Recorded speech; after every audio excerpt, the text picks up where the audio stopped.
Mana Watia Amatariki. Hopefully you had a chance to enjoy the little exhibition that's out there with all the whitu in the Matariki cluster. So getting to know the different stars.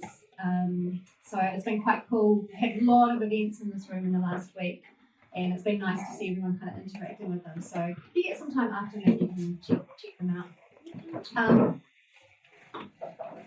Ko Kate Thomas Takawinwa, I'm Kate, and I lead Spark Foundation, and so it's great to have you here. I am going to talk for less than 60 seconds. It's quickly to do some housekeeping. If you need to use a bathroom, we're going to leave these doors open because it's horrendous if you need to use the loo and you have to open these big doors. It's like a big announcement to everyone. The loos, there's a sushi place just on the corner, so you head straight down and then go to the left, and there's toilets there to use. Exits, probably the way that you came in is the best exit, so I would use this one here if there is an emergency rather than going up the stairs. And then feel free, hopefully this is okay, Sam, feel free to refill your drinks throughout the evening as well. That's all good, yeah. I think, don't be shy at all, so please do that. Right, so we'll get into it. It's a really exciting evening. I think it's the first time in about a year that we've had a face-to-face Tech for Good event. So it's awesome to get everyone back together. And it's really exciting that it's about data, because we haven't had a focus on data. And I think a lot of the people in the room here work in that space, and we all know how transformational data can be. And actually it's really exciting, and it has the power to make a real difference. So it's awesome that we're focusing on data. And I'm really excited to introduce Liz, so Dr. Berryman. And I think we've probably all noticed that mental health is a burning issue at the moment, and it's been exacerbated by things like COVID, the cost of living, just everything that's going on in the world is really compounded. It's kind of like the perfect storm.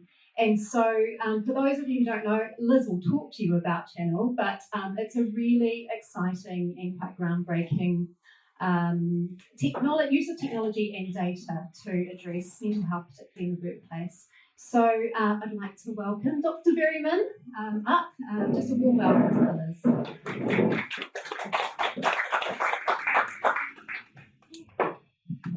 Thank you. Kia ora, everybody. Thank you so much for that warm introduction, and it's a great privilege to be with you tonight.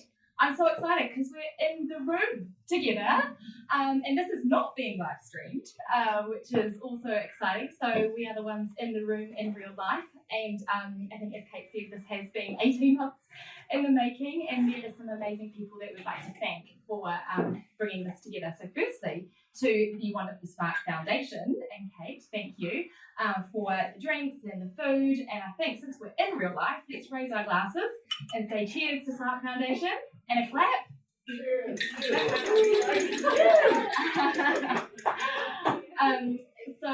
Without your support, this would not have happened. So a huge thank you for that. Also to the organisers, which is Tech for Good. So Sam Taylor and Angela, who is going to be here today. A huge thank you for your perseverance through the many cancellations and COVID levels. So thank you. And then also to Scott for also coming in today to do the photography and the tech stuff. So very excited to have you here. And I'm also very excited because I've met several people tonight who I've met online, on social media, and on Zoom boxes. And then I got to meet people in real life, and it's so great. So I'm very, very excited to be here. And so I thought we'd have a bit of fun since we are together. Should we have a bit of an interactive session? Because we can actually talk. And I have got some exciting people who know more about data. Here we go, thanks to Spark Foundation. So this is the amazing panel that we have lined up for you today. So I'm just going to do a brief 10-minute intro about data ethics, data privacy, set the scene a little bit.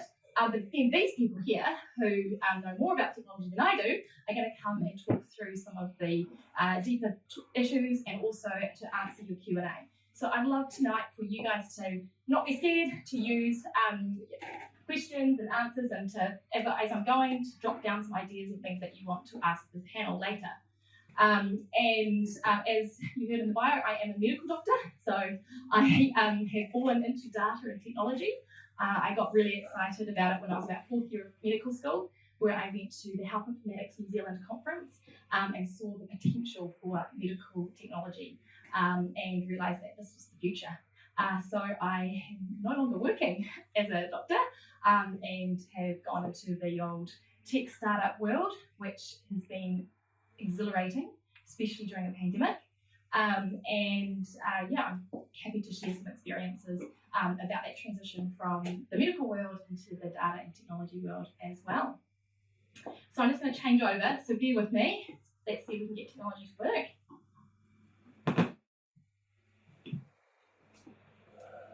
You guys can give each other a fist bump or a high five or something when we do this.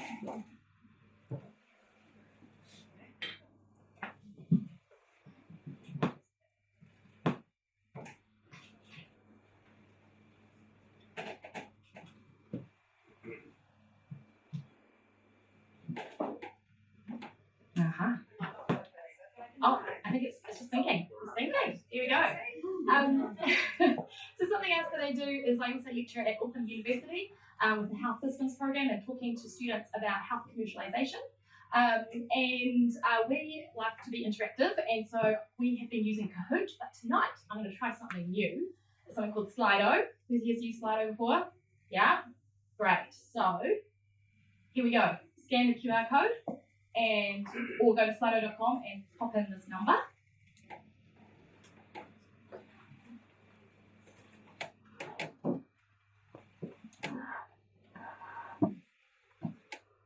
I think it comes up again later.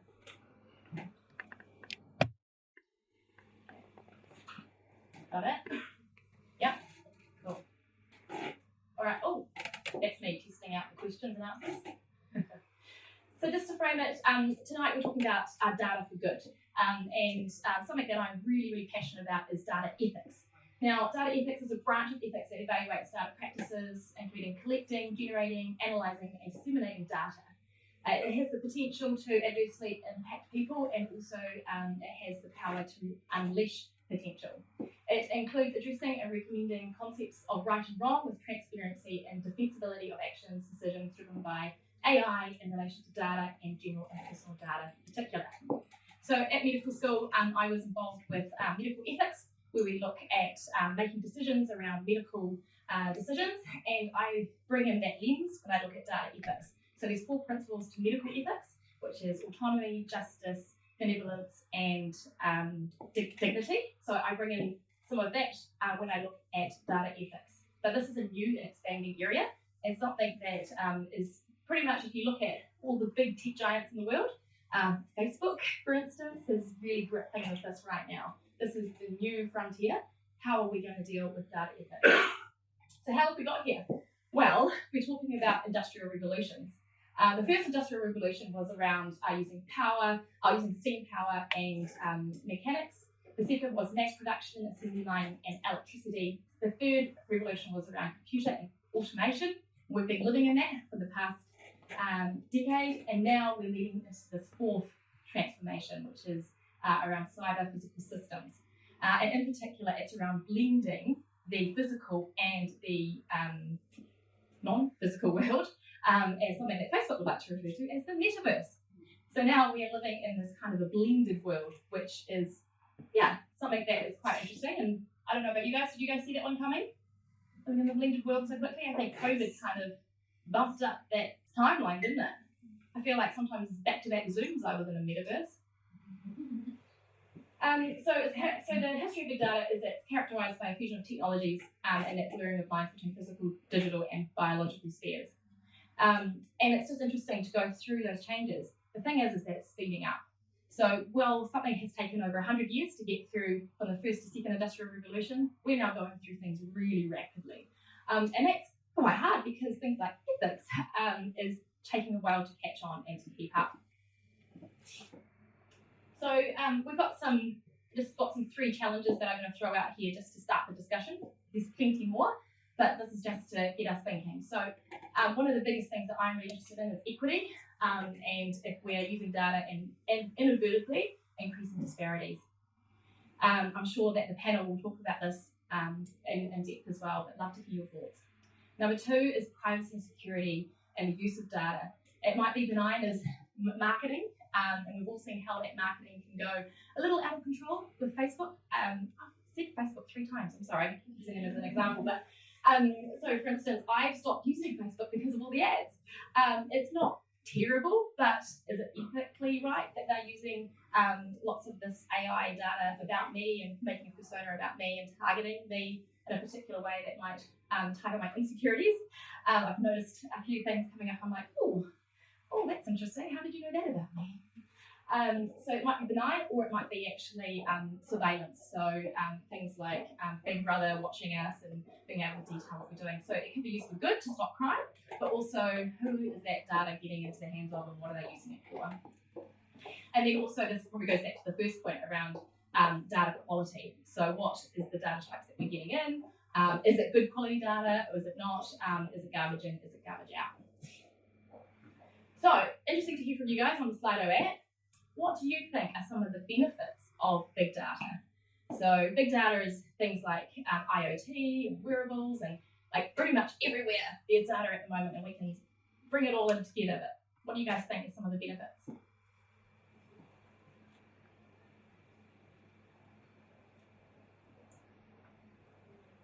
Path tracking, that's great.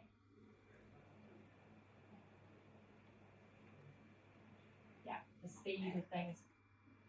I was just in the UK and I was staying with my cousin, and she ordered online some groceries, and from the point of time she put her order in to it knocking on the door arriving was under 5 minutes. It was very cool, but also quite freaky. We worked out that they were tracking as we were putting items into the cart, they were tracking what we were putting into the cart and out the door. Oh, there we go. Awesome. Deep understanding, better decision making, efficiency. Oh, efficiency, that's the one. Here you go. Population health, online shopping, yes. Detecting medical issues, yeah. Awesome. So some of the big data use cases that we can use, of course I'm going to talk about Channel, the one I know the most about. And so Channel is a way to be able to measure and monitor employee mental health. We do that through a daily pulse check, and it's designed to improve social outcomes, to change the work settings and culture settings to enable people to be the best versions of themselves in their workplace. However, talking about mental health data is a very sensitive topic. That data is very, very sensitive in the fact that if your insurance company found out about your mental health data, interesting to know what they would do with that. If your employer found out about your mental health data, then, you know, it might go interesting for you. And then these other things as well that you're worried about, these stigma, these barriers to access. So when we're looking at mental health data, we decided that the best way to do it is that people own their own data. They have data sovereignty. And so therefore, we believe that it's their private data that they can choose to do what they want with. We also know that people are very competent of understanding their own data if in a way that's really usable and in a way that is digestible. So we make something as complex as mental health really, really simple. How do you feel today? Why do you feel that way? Keep it really, really simple language so that people can be able to measure and monitor their own mental health and take action in the way that they need to. So we do that because we don't collect any PII data, so no personally identifiable data. So we don't know people's names, we don't know where people are, but we do know what organisation they work for.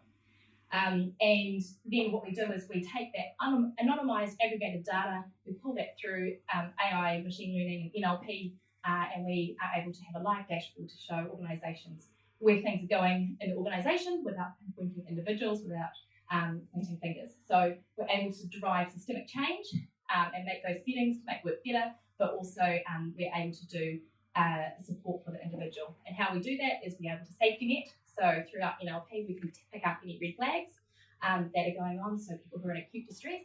And as you can imagine, going through the pandemic, there's been quite a lot of people in distress, so it's been amazing to be able to use this data for good and get them the support that they need. They've been feeling quite isolated, quite remote at home, and being able to say, hey, actually, this is the support that you need to do. Click this button now and get support has been, saving lives for people. So it's really exciting to be able to use data in this way to help people, and also it helps organisations because then we can see actually, burnout's a thing, the workload pressure's too high, we're blending our work and home life.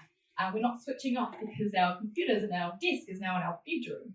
So how do we help people to set up better working practices to have a better work experience and mental health? So that is an example of a use case. And COVID-19. You guys have all been involved in a bit of an experiment over the last 2 years where you have been asked to give your health tracking information. And we didn't really have a choice, did we? So I would like to know from you guys how happy you were with showing your COVID-19 information.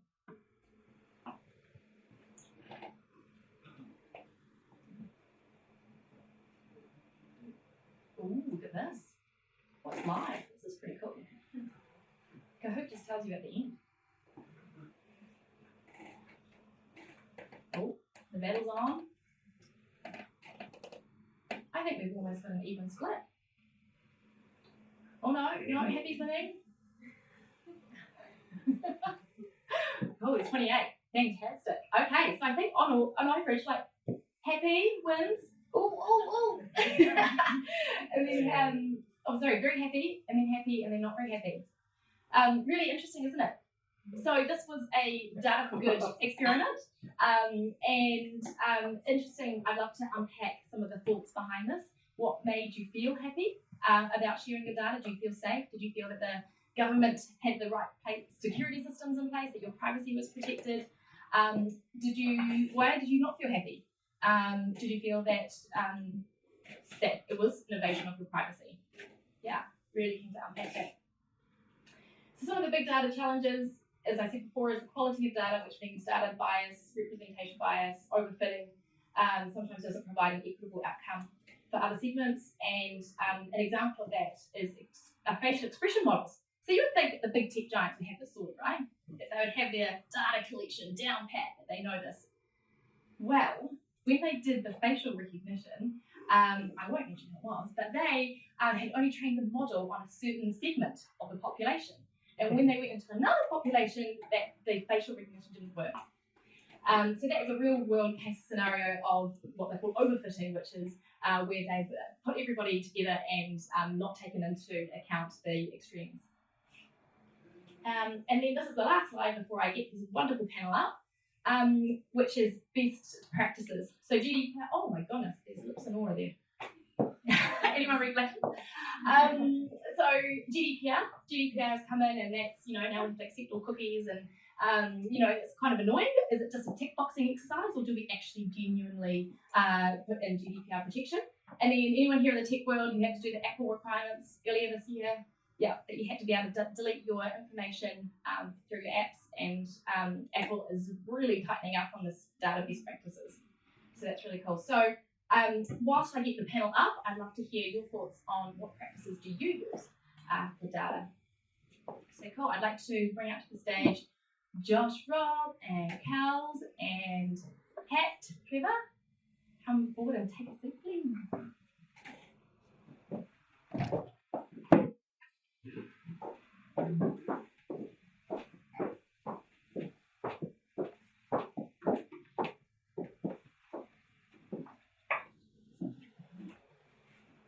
Clear policy that customers can understand and not legal jargon. Yeah, really good. Taking PII data for, I can't even say that word, obfuscation.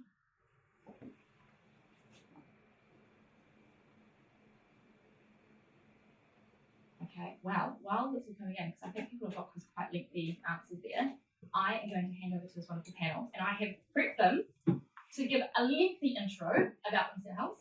And I've got a fun question about what did you want to be when you were a kid? What did you want to be when you grew up? And why did you get into the tech space?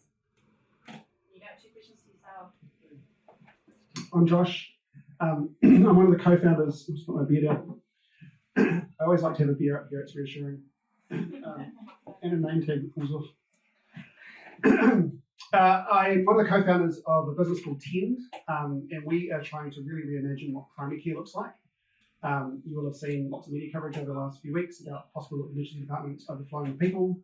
Ballpark estimate for New Zealand is that about 70% of ED presentations could have been addressed in primary care. But in New Zealand, we have the system where primary care costs money, but the emergency department is free. It's not the cost of the system, it's the cost of the consumer. To the consumer, that's the metrics, but from a health system perspective, ED presentation costs around $800, and a primary care presentation costs maybe $100. So if you think about this in practical terms, that's a really bad outcome for New Zealand. Really, really, really bad outcome.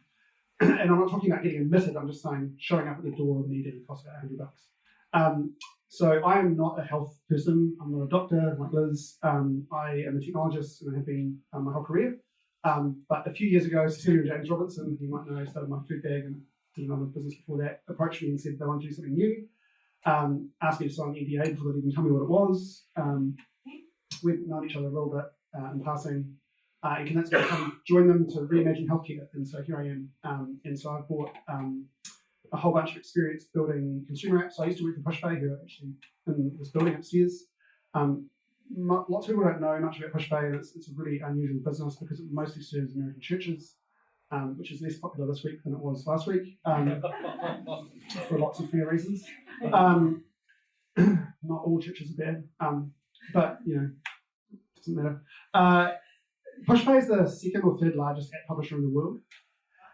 So they have thousands and thousands of apps published in the App Store. Churches are like sports teams. So a sports team, you kind of wear the sport. I'm not a sports person, so I'm going to talk about something I don't know about. But like I see people wearing like Arsenal shirts. I support Arsenal. And churches are very much communities like that. Like they have a very strong sense of individual identity. And so every church wants their own app in the App Store. Don't want my church. They want our church. And so at Pushpay, we've got a lot of technology that was very consumer facing. And we really brought some technology to churches that they hadn't had before around payments in particular and kind of building communities. And one of the things that I learned doing that, I'm just freestyling here, I hope it's okay. But one of the things I learned doing that is that consumer expectations around technology have really changed. And if you've been who's been to the doctor in the last 12 months? Lots of people. Were they using something that looked like it came from Windows 95? Yeah, right, that is doctors. Consumers' expectations are set by Instagram. And Instagram has had hundreds of millions of dollars spent on its interaction design. There is phenomenally sophisticated machine learning models that show you the next best content for you to see, that drive your engagement back there 2 or 3 times a day if you're like me, doom scrolling, trying to forget about the world. But these are incredible, like in the previous era, these are like a Fabergé egg, right? Like they should be incredibly exclusive, but instead of the sort of talent of the artisan being kind of deployed to make this thing that could be owned by, a Saab, it's being used to give you something for free in exchange for your attention. And people don't appreciate how much craft and artisanship and data science and technology goes into making Instagram work. Like there are just millions of facets that are really, really complicated to achieve. And the problem is you've all used it. I assume you've all used it. Most of you use it. And so your expectation for what a mobile experience looks like is set there. And every time you interact with a mobile app that's not set there, or a website, you get frustrated and pissed off and you have a terrible experience and you don't get the engagement that you want and you don't feel like your primary care provider knows you and cares about you. You feel like you're being made to use this terrible sort of third world technology, which is true. And it's a really tragic experience. And so in order to build really high quality consumer software, you need an incredibly talented team that's cross-functional. I met someone here tonight who works in user experience. You need user experience people and designers, and you need really good software engineers, and you need great data people, you need security people and privacy people, and you need lawyers, and they all need to work together to build something. And my experience in health anyway is it's quite hard to find a group of people that are doing that in health, because health is kind of used to kind of working on its own terms. It's got a very long history, long traditions, it's highly regulated, it's self-regulated, which is an interesting kind of dynamic. The chips are not arranged. You also need a lot of capital, to be completely honest. And so I'm really excited to be working in health. Like I said, I'm not a doctor, but I'm really excited to be working on problems that are solving issues for every individual. And the thing that's been fascinating to me is that our product team who build the kind of technology that people use to interact with the service. We also have lots of doctors and nurses that actually deliver the service, so it's not just computers. None of them have a background in health either, but all of them can imagine themselves being users of this, and that's a big difference from working at Xero or at, I'm not dissing Xero, but very few developers that work at Xero trained as accountants. Some did, but of the 1,500 developers that they've got, most are not accountants. They have to learn about accountancy. Now, my team don't know anything about being doctors or nurses, and that's okay, but they all know how to be a patient. And it's amazing the outcome you get when you align that, because all of a sudden they're working on a feature or they're working on an enhancement or something, and they're like, actually, this is not how I would want it to work if I was a user of this. I can make it better. And they do all the time without any input from anyone else. It's incredible. So I'm pitching together. So that's what I do. What was the questions? What did I want to do when I grew up? I wanted to be a chemist or a scientist of some kind. I do a lot of, one of the things I've done a lot of in my career is data science, so it's not too far off. I run lots of experiments. And why did I get into tech? Is that what the question is? I couldn't not. I really tried hard to become a psychologist. I trained as an educational psychologist for a bit, but I fell back into this because, yeah. There you go. Hey guys. So my name's Kat. I'm from Datamind. We're an analytics consultancy. So what does that mean? It means we like to work with people to help them unlock the value in their data in really ethical ways. So that means that we're thinking quite often about data privacy, ownership, and the ethical use of data. What did I want to be when I was growing up? I grew up on a beef cattle farm. So for a long part of my teenage life, I don't know if I should share this, I really wanted to be a butcher. I was really into that. I thought it was like a whole farm to table thing. I tried to do work experience at a butcher, and I went to a bit of a fancy school, and they were like, that's probably not appropriate. So I didn't end up being a butcher, but I did really get into science and tech. And I think, it's the challenge of solving the problems of the world that I think captivates us most about the tech industry. My first job as a grad, so I did data science at uni and a bunch of economics, but my first job was as an optimization engineer coding in Delphi, if anyone remembers what that was. And it was about water optimization software and helping companies like save energy costs on how they would pump water, but also meeting sustainability targets. So I feel like that had a really nice, using data for good element to it. Why did I stay in tech? I didn't really. I kind of jumped around in a lot of different roles and industries. So I'm not in a technical role now. I'm more in a kind of consultative, collaborative role. I like talking with other people rather than other machines about how we can solve problems with data. And so, yeah, I've jumped around in a few different roles in the telco space. I'm pretty familiar with this place. And also using financial platforms as well, and how we can optimize investment offerings for mum and dad New Zealanders, and now I'm in consultancy. So yeah, the reason I keep coming back to tech, I think, is I just find that it's really interesting problems that we can solve together. I definitely don't have all of the answers, in some cases not any of the answers, but I think that's why it's important to have open forums like this where we can talk about that. Kia ora, I am Kels, and the first thing I should tell you about me is that I'm a chronic oversharer, so just fair warning. And so I work in the CX function at Channel, so I work with Liz every day. And so I have the advantage of not having to tell you about my organisation because you already know. So I was raised in West Auckland by a mechanic, so growing up I always wanted to be a V8 supercars driver. So that makes sense as to where I'm at now, but that's okay. But from there, I had an interest in a little bit of everything because my dad was a mechanic and a builder, and then he worked in an engineering firm. And my mum is one of the most creative people you'll ever meet in your life. And she, think of any classic mum craft, and she does it. And so that's what I was raised around, and it was really hard for me to figure out as a teenager what I wanted to do because I wanted to do everything. And so because of that, I then went into creative technologies, which is a bit of both. So using technologies in creative ways, and it's all about problem solving. It's all about innovation and new experiences. And a big part of that for me was around playfulness. So I also come from a textiles background and wearable arts. So I sort of jumped around a little bit. I've been a wearable arts finalist. I've worked in learning and development. I've done all sorts of bits and bobs. But I have a really interesting relationship with how I came into my role. And that's how, in my previous role, I was the project manager for an organisation that was a client of Channels. And so I was the one rolling out Channel across the organisation for the employees to have access to this amazing tool. And because of that, I had access to said amazing tool. And because of that, and being able doing my daily check-ins and seeing my data coming through every day, this is where the chronic sharing part comes in, I started seeing my wellbeing going like this. And because of that, I was like, something's not right and something needs to change.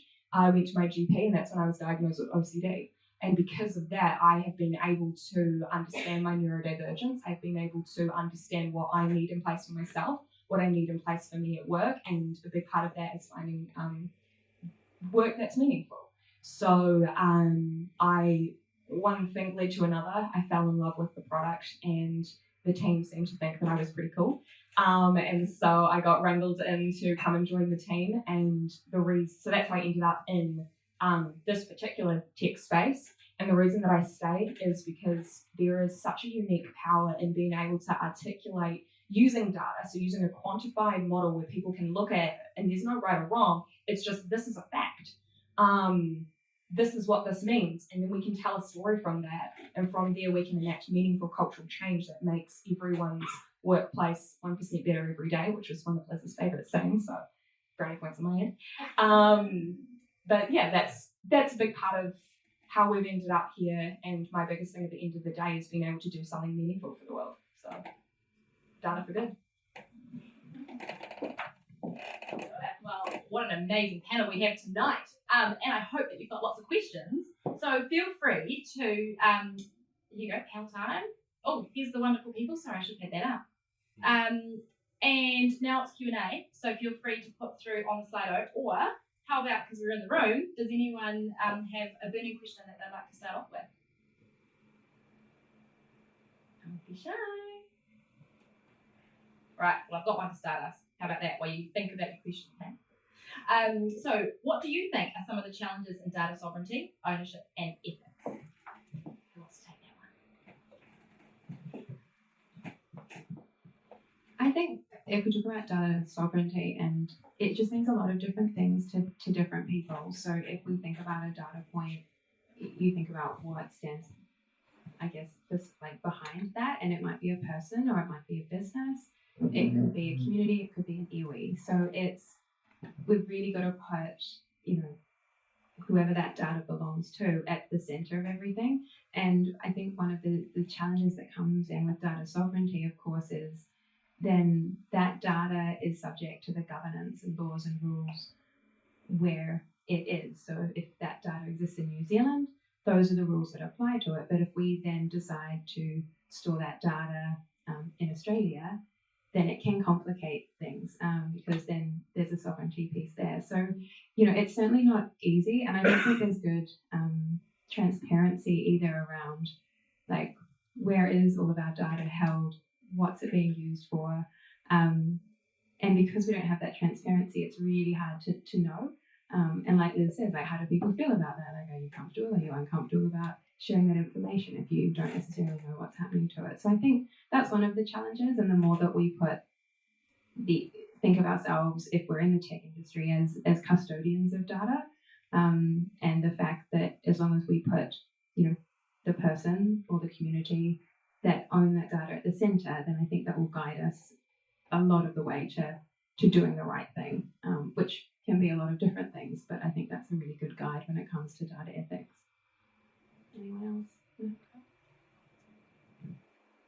Just to continue on from one of the points that you just mentioned is remembering that behind every single piece of data, there is a human being.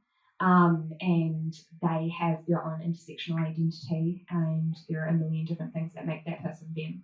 And you, as a separate person, will never be able to fully comprehend what that life is like.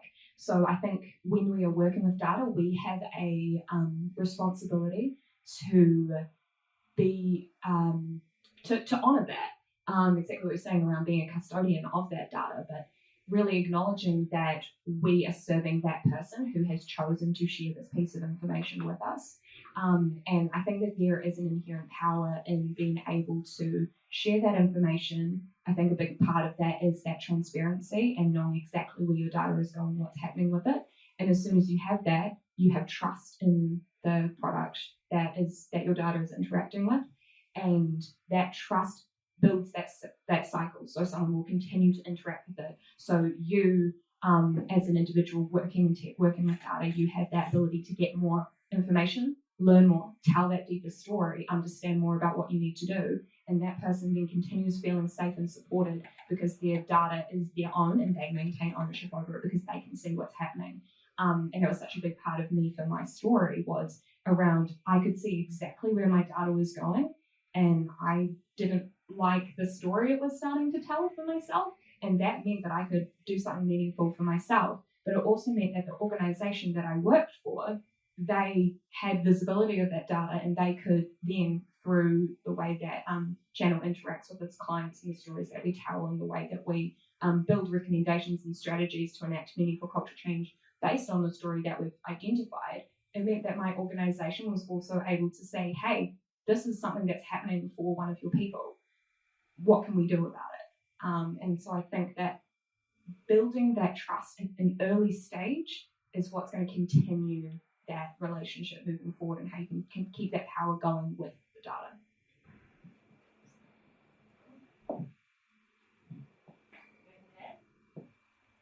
I'm sure I do. Yeah. Do you want me to? I've got piles of questions coming in. This is Well, great. Does anyone want to ask a question, or should I go into these ones? Here we go. Do you have an experience where your data was poorly used by a company? Good question. Have you been on Facebook? Yeah, I think we could all talk about Facebook. Okay. I don't have anything immediately coming to mind, but I certainly I get a real, like, the more we know, the more uneasy I get about it. So I don't know if anyone else gets that kind of stirring in their gut. So yeah, I think to Liz's point earlier, like I too have kind of stepped away from some social media providers, especially Facebook, because you just feel like your data is being used like by data brokers and being sold on without your knowledge. I was at an event last week, and Claire Barber from Matter, I think, put it really well. Like, all of our stuff's being nicked and no one's pissed off about it, to quote her. And so, yeah, I think to your point, like, I don't have a specific example, but I know my stuff's being nicked. I know it's out there and being used in ways that I can't control and that I'm not sure about. And that makes me bloody mad. And I feel really uneasy because that if we also talk about that, like, equality piece, I feel fairly able to kind of, that I can go and become kind of, I can go and get mad about that and do something about it. But a lot of people aren't in that position. So I worry about the outcomes across our society in that regard. Anyone else got an example they want to share? No, I was just Facebook then. The classic. Very good. Okay, I need your help because there's a lot of questions here. So I've got upvotes. So this one is the most upvoted. The right to data privacy has come front and centre this past week. How can we protect this right in spite of forces trying to strip it away? Focuses. There was a meme for quite a while in the sort of mid 2010s about data being the new oil. Did anyone hear that ever? You know, data is the new oil. Like, you know, the company that kind of aggregates the most data will be, like, you know, one of the robber barons of the 19th century or early 20th century. Standard Oil. I don't know any of the stuff actually, but I've read a book that mentioned it in passing. So AI is the machine. And probably about 5 years ago, I had a huge argument actually around a business strategy question with a board in and people that I won't mention because it doesn't matter. But and I was like, look, it's not the new data at all. It's the new toxic waste. And I mean, there's definitely ways, and Meta is probably the best example of kind of a company that's managed to monetize huge amounts of data. But Google did it very, very well before them, and with better PR. And Apple are doing it better now, to be completely honest. I think Apple have been incredibly cynical and smart about how they position their products as privacy first. But really what they've done is they've managed to create a moat for themselves where they're the only ones that have access to the advertising data to target you. Now I've just switched from Android to Apple, so I like the fact that third parties can't track me, but don't be confused about what Apple are doing. They're only doing what they're doing because it gives them very, very good product market fit in a market that is rapidly becoming aware of data privacy issues. And Apple are absolutely using your data to target advertising at you on Apple's advertising network, not Google's advertising network or Facebook's advertising network. Now that's a rational thing to do for a for-profit company, but it's not an ethical position, even if it's dressed up as one. So I mean, I think Kat and Kaz have both made really good points, which is actually, as people that are working in organisations that collect data, like the most important thing that comes back to the first question actually is, and New Zealand's got and has always had quite forward-looking privacy legislation compared to most of the rest of the world. It lacks teeth in my view. The ICO in the UK has the ability to levy massive fines, whereas what's the largest fine now? It's $250,000. I think it's not very much. But from a data sovereignty perspective, data sovereignty is kind of being used as the sort of reason not to use technology. And data sovereignty is not primarily about where your data is in the world. It's about what rights you have to it and what agreement you have with the suppliers of that data about what purposes it can be used for. And so I think, I feel like I totally lost the point here, but I'll keep talking because that's what I do. But I feel like that's really the kind of the key issue is how do we make sure that we're being really intentional about our use of data and really, really considering the harms we can create. Something that I say to my team all the time is the person that invented the ship invented the shipwreck. The person that invented the plane invented the plane crash. We have to make sure that we're thinking about what we invent, not just from the upside possibilities, but the downside harms that we can create as well. And I think there's been a real lack of appreciation about that over the last sort of 20 years as industrial data processing has become a real possibility.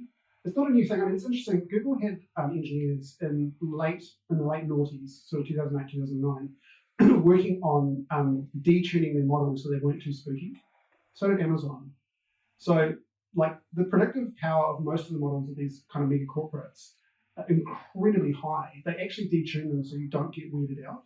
There's a famous incident with Target that they were doing printed material sort of 30 years ago on this, where they could detect, or they could probabilistically detect whether or not someone was likely to be pregnant before the person knew they were, and have a brochure land in their mailbox that was targeted in pregnancy kind of related promotions.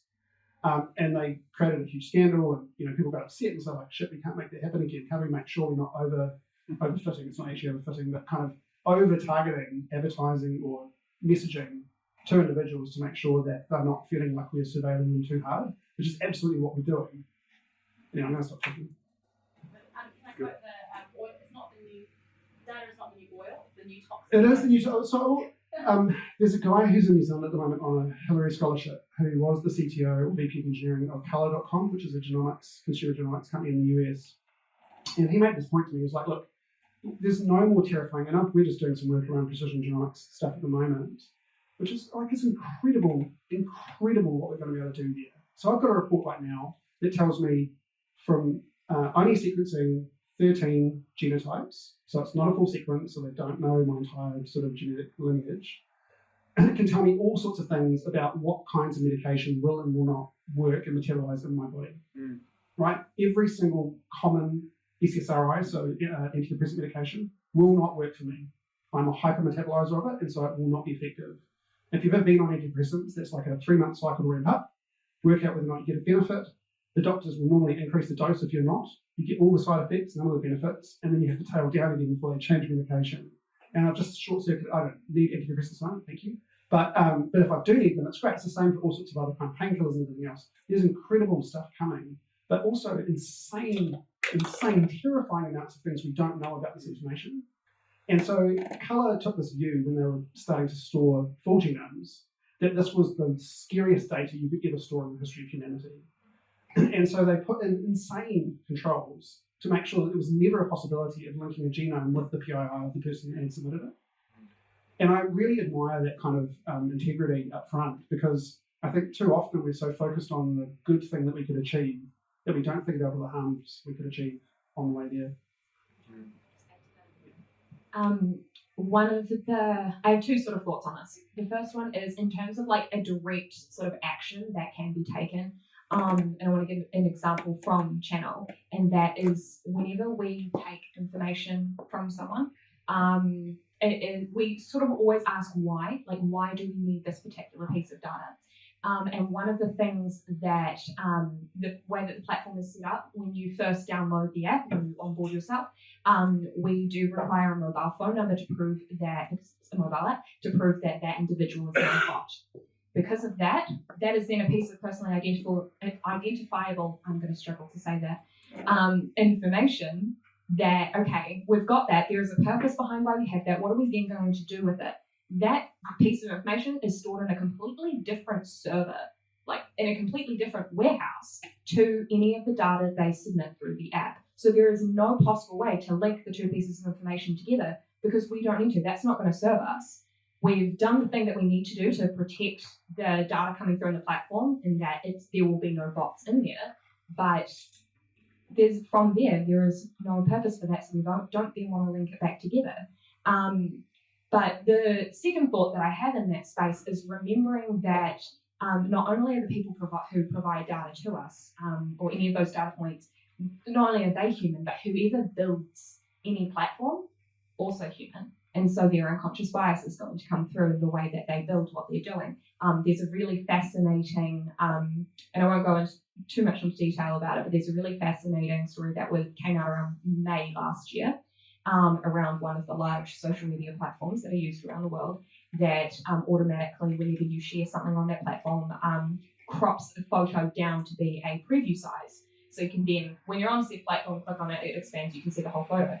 There was anecdotal evidence that came forward, so then people started a full investigation into this, that whenever there was a Black, Indigenous or person of colour in a picture on said platform, it cropped them out.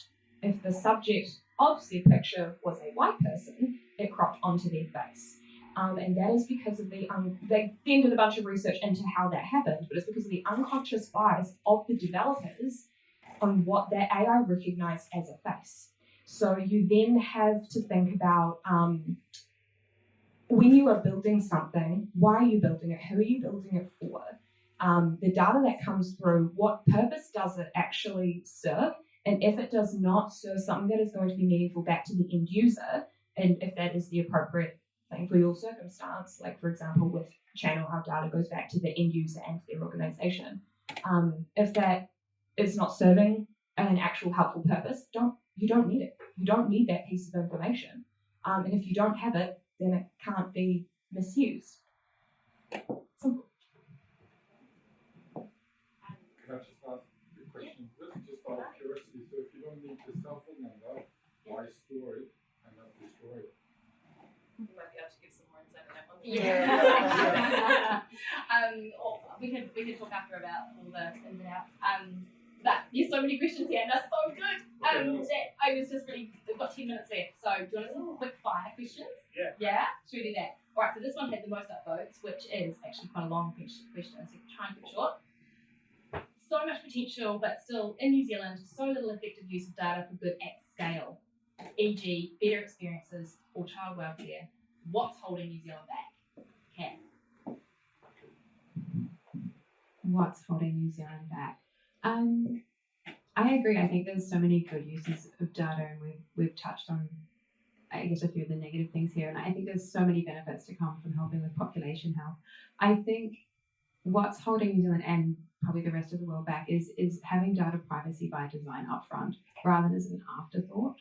And I think that will really help because there's so many benefits to help that data can help us with in population health. And the sooner that we can have privacy by design, which also talks to the ownership themes that we've already mentioned, and that the person who owns that data is able to share it in a safe and secure way to help with things like generalized population health, then we are building the trust that you've mentioned, and we can get to those better outcomes faster. So I think it's privacy by design. There's no of those other ownership issues that we're talking about. Doing that up front and as an afterthought later, like Apple have been doing. Do you have an opinion about the long-winded T's and C's, privacy policies that scroll on forever and ever? Do you think there's a better way to design these for consumers?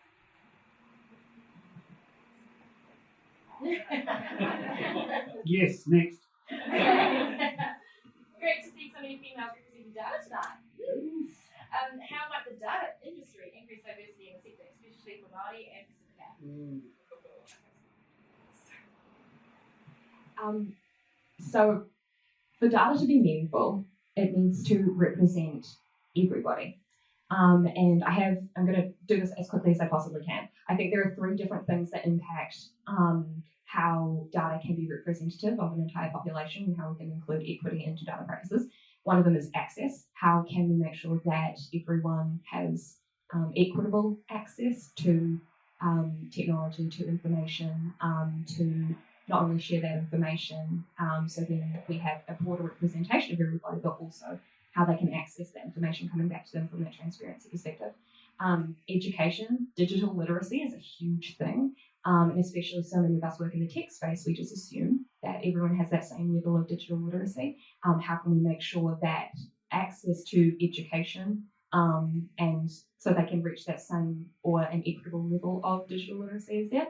And the other one is, again, that unconscious bias. And so we have to really take that into consideration. If we want to do something really meaningful, we need to have a clear and accurate representation of a population. And from that, I think there's quite a bit of groundwork that needs to be done at like a systemic level to make sure that that is possible. Here we go. What do you think is the biggest data for good opportunity in New Zealand today?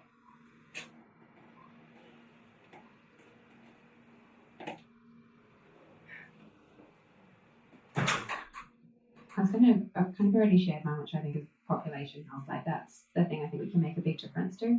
I've seen a few other really interesting, I guess, uses of data for good. So these are 2 topical ones that might be relevant to New Zealand. There was something on Radio New Zealand on Sunday that was basically about using like sensors and mobiles and other like Internet of Things devices to basically like solve all the bloody traffic problems that happen in Auckland and all the other cities around the world.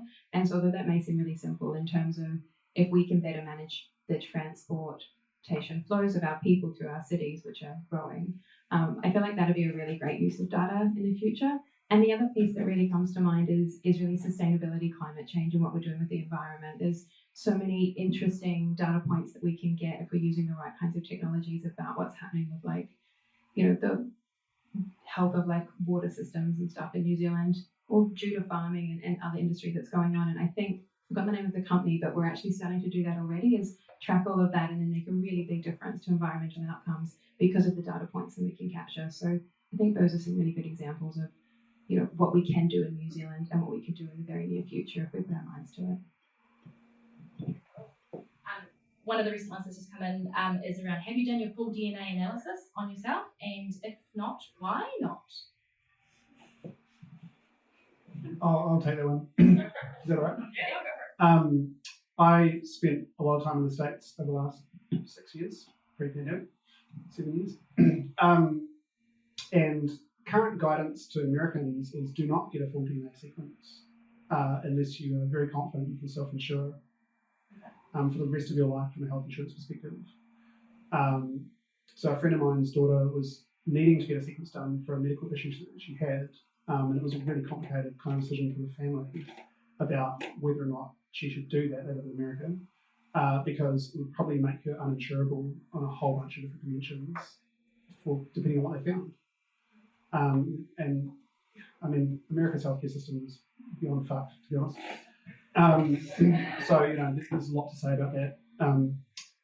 But yeah, I personally probably wouldn't do a full DNA sequence at the moment, just because I don't think the risks outweigh the benefits. And I think there are better alternatives to that exist right now because there's some simple answer there. Again, I'm not a doctor. I might just share a slightly, but I think it's an interesting story on this. So no, I haven't had a full DNA analysis done. I'm actually from donor sperm, so I don't know anything on my father's side. And my mum's adopted, and we don't know anything about her biological family. So my genetic tree is incredibly stunted. And I think to your point, I haven't done it because there's been no need to, but also the risks kind of outweigh the benefits. And the other thing is as we all know about data, sometimes the more we know, that's great. But I guess the medical advice that I've received, which I'm happy to share, is sometimes if you know these things are coming, we can kind of manifest them in strange ways as well. And we've all got enough stress, right? So I'm quite happy blindly going through my life at the moment from a medical perspective until I have a reason to make a more informed choice. Can I have my 2 cents on this? It's such an interesting question. So interesting. I just went to Saudi, and they, well, actually to the UAE, and they are doing the Emirati Genomics project, and they've actually stopped it. They've put a stop to it. We don't know why, but I think it's to do with the fact that it's such sensitive data. It is really, really interesting, and if they put a stop to it and they have hidden it very, very safe somewhere, I think that this data is very sensitive. I like to think of it in the way that I think House was talking about why are you collecting the data? So in the case that you gave with, is this drug going to be metabolized for me? Is it made for me? Then that's a great use case for that. But finding out that you're 2 times higher risk for cancer than the next person, is that really helpful? Yeah. So I think with with the pharmaceuticals and things like that, there are some use cases, but we're just going to be careful about opening Pandora's box, finding out exactly what's in there. And I think it's what's that big one about the first genomics one that came out? Human Genome Project. No, that one. No, but it's XY. Anyway, they now have changed tack. They were going the medical route, and now 23andMe. Thank you. 23andMe. So now they've changed tack. They're not doing medical. They're actually doing family trees, because they just found out that medical is slightly too complex. Yeah. Cool. Oh yeah.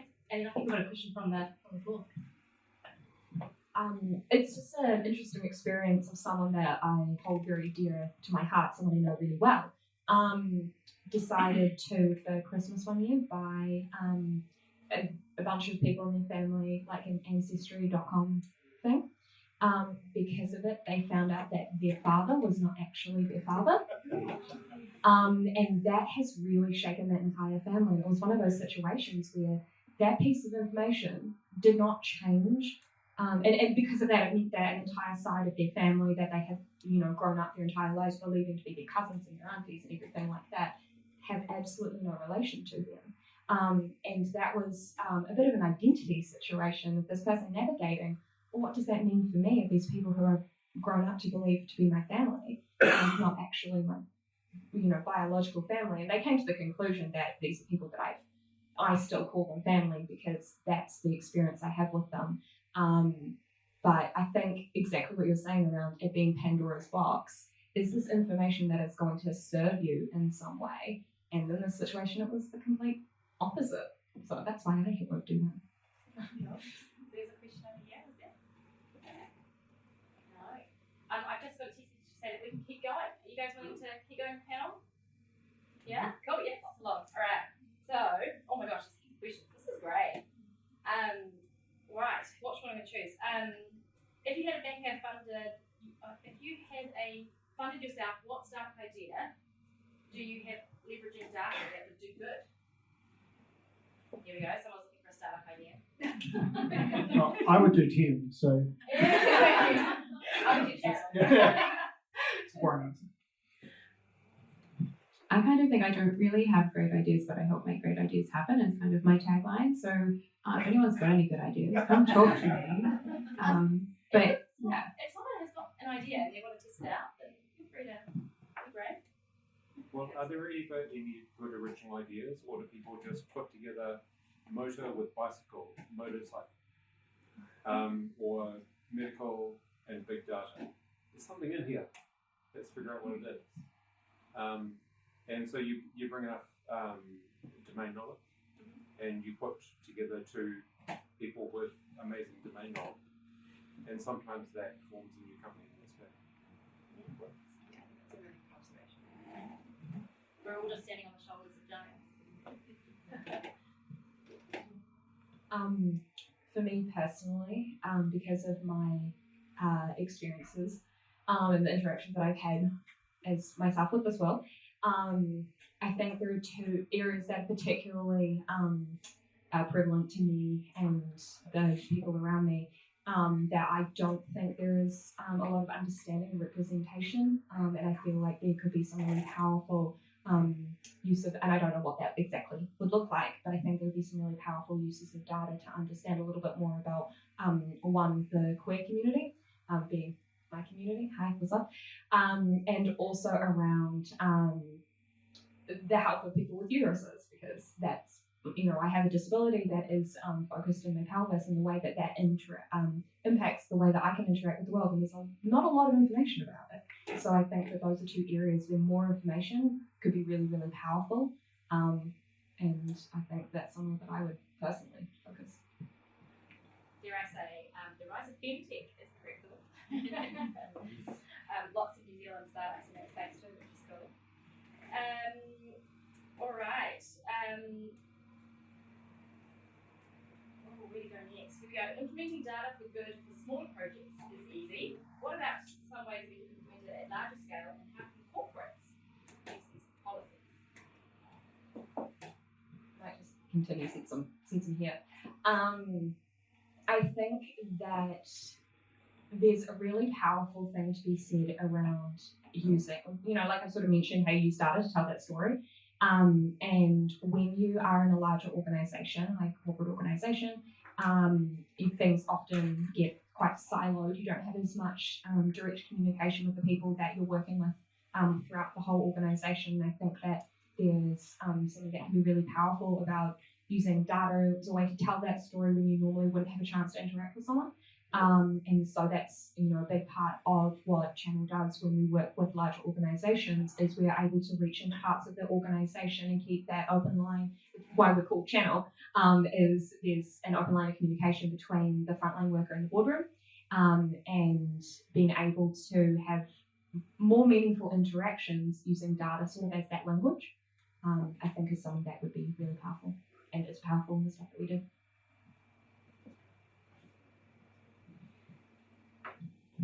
I'll just take a quick run at this. I think the question around governance is a really, really important one. I think there's a lot of board packs that go out every month or every 2 months, whatever it is, that really don't get to the heart of matters. And I think there's been a sustained effort from the IOD and other groups over the last few years to kind of improve the sort of awareness of governance groups, boards or whatever, on kind of cyber and privacy and security issues. But I think that needs to continue. Most people that end up on boards have some financial expertise. They can read, the financial statements. But there isn't, accounting's got a very long history now, 400 years since we kind of invented double entry bookkeeping or something. And we're still really early in kind of working out what would reporting look like for this and how would we do it. But I do think it's really important that at a governance function level, there is some way of going, what is our organisation's posture on cybersecurity and privacy? How are we reporting on this in a way that is comprehensible to people that may not be experts or living in the details of this stuff? I do think that's really, really important. And certainly in my experience is boards don't like to be educated, generally. Some do, but lots are full of pale, stale males who don't want to be taught anything because they already know it all. And so finding a way to engage with the board so that you can help bring them on a journey where they grow awareness of these things is really, really critical. So if you're in a senior role in a larger organisation, working out how to start surfacing some sort of reporting on these issues, I think is really important. A lot of times, these kind of compliance functions, privacy and security, end up being the sort of departments of no, you can't do that. And I think if you're in one of those functions, I went to a talk ages ago, it was actually a security conference, where the CISO of Etsy at the time was presenting and talking about how when he started there, he'd moved the entire security team's desks into a hallway and covered them in jars full of candy and put cameras on them so that everyone in the building in New York could see how much candy was in the jars, and people would walk past the desks to talk to them. because he was trying to drive a cultural change, which was security is the place that you go where your ideas die, to security as a place where you come and talk with us about your ideas when they're just ideas, and we work out how to make them happen. And I think one of the things that New Zealand has been really good about is actually having, as I said earlier, good, strong controls on privacy, but it's often been used as a reason not to do things. And population health is a really good example where an overly conservative view of privacy concerns has led to a lack of outcomes, and I could cite a whole bunch of numbers around this in the health system, where the outcome is incredibly inequitable. So Māori men die at a much higher rate of colon cancer than Pākehā men. And I don't mean a little bit, I mean exponentially more. Why? Because that cancer starts growing about 15 years earlier in their colons than it does in Pākehās. Now, we have the data, but because of the Department of No mentality, we can't join the data sets up to work out what an appropriate policy intervention would look like to fix that. There's a little bit of a lack of political will as well, to be honest. It's an institutional kind of unconscious bias, or maybe it's conscious bias, I don't know. I'm not being recorded, am I? Yeah, but these are complex issues. But I think the question is, how do we enable a culture where we say yes safely, not no, you can't do that? So, you'll start talking here. Can I just ask a question? So Bill English started Data Futures. Is that carried on? Because actually your founder of the Datacom Startups was on that as well. Sorry? One of the DataMinds founders was on that forum as well. I don't know if it's carried on or not. That's a really good question. If I'm honest, I'm really not sure. I think it is. Yeah, it's still Maria good. English is running it now. I think she's the CEO. Okay. Yeah, it's really cool. And they are doing what we were talking about was the governance reporting, especially for boards, and then for government reporting measures as well. And being really transparent, not tick boxing or greenwashing or whatever, but actually getting the meaningful data out. It's called, they've got a social impact score card that they developed as well, organisations. Impact Day. Yeah. Is that what the one you're referring to? I don't know. I was just curious whether because to your point, the connection of different data sources to really step change in generations, I think, was just underutilized. Yeah, I mean, I'm a big fan of what Bill English is trying to achieve. I think the contra to that is what's happening in China, where you see mechanisms of extreme social control being built on top of massive data sets. And so you kind of have to find out how to get in there, but yeah. Can I ask, you talked about the pulling together of data sets. What change does that come through when the DHB change rolls over next week? Yeah. And the Māori Health Authority comes through? Does that unlock a lot of potential in this thing? This is such a big, this is like a, let's talk afterwards if you want. It's going to be 2 years. This is just the start of the process. Yeah, 2 years. And I think, we could do a report on it actually, because there's been a whole lot of legislation that's gone in the past preventing us to be able to connect medical data. And so it was all to do with IoT and tax and all sorts of. It's super well intentioned, to be honest, right? Yeah, and then so New Zealand has had a referendum and we voted no, that we didn't want to connect our medical data up. So that's actually why we have such fragmented medical data, and it was in the 50s? I don't know, a long time ago. So anyway, finally, we're now finding out that we can keep that legislation in place and then do it better and have a connected system, but now the data is in the hands of the user and not vice versa. So if you go to the doctor, you'll be able to share your data with that GP, and then you can say, I'm going to take my data back and go to another GP, thank you. And so it's all connected, but through you as the central point, rather than it being held on a server where in Waikato we found out and get hacked and the whole system goes down, and it's a terrible shambles. Oh no, there's so many cases. It's kind of concerning. But to be honest, it's so complicated. I kind of speak out of it, but got to focus when you're a startup founder. Let's talk afterwards. Oh, right. Well, I think we're getting to the end of our questions, guys. This is really exciting. And I'm sure there's lots here that we can talk about afterwards if we want to. I really wanted to say a huge thank you to the panelists tonight for coming and sharing your expertise and your experiences. And I'd like to say thank you to yourselves as well for being involved and also beginning to network afterwards and chat to people.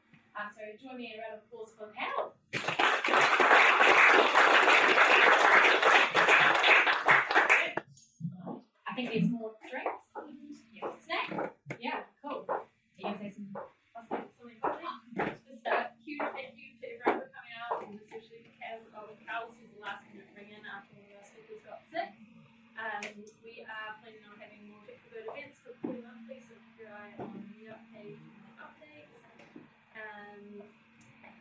we'd like to open the floor up if anyone has any community announcements, if they're looking for jobs or events that they want to share, they're welcome to grab the mic quickly. Okay, well, I've got the mic. We've got a PhD spot open at Channel, and it's on big data. Actually, it's on wearables. So that's through the Auckland Bioengineering Institute at Auckland University. So hit me up if you want to come and do some wearable technology. Anyone else got some announcements? Great. There you go. Hey everyone, this is Manish. I'm a data scientist at Spark. We are always on the lookout for a new data scientist in our team. Currently, we're working on propensity models and marketing, but also looking into fraud and prevention of fraud on online data. And responsible AI is a big theme for my squad. We're called Amigo, and we're doing MLOps as well. So if you're interested in all of these things, come talk to me.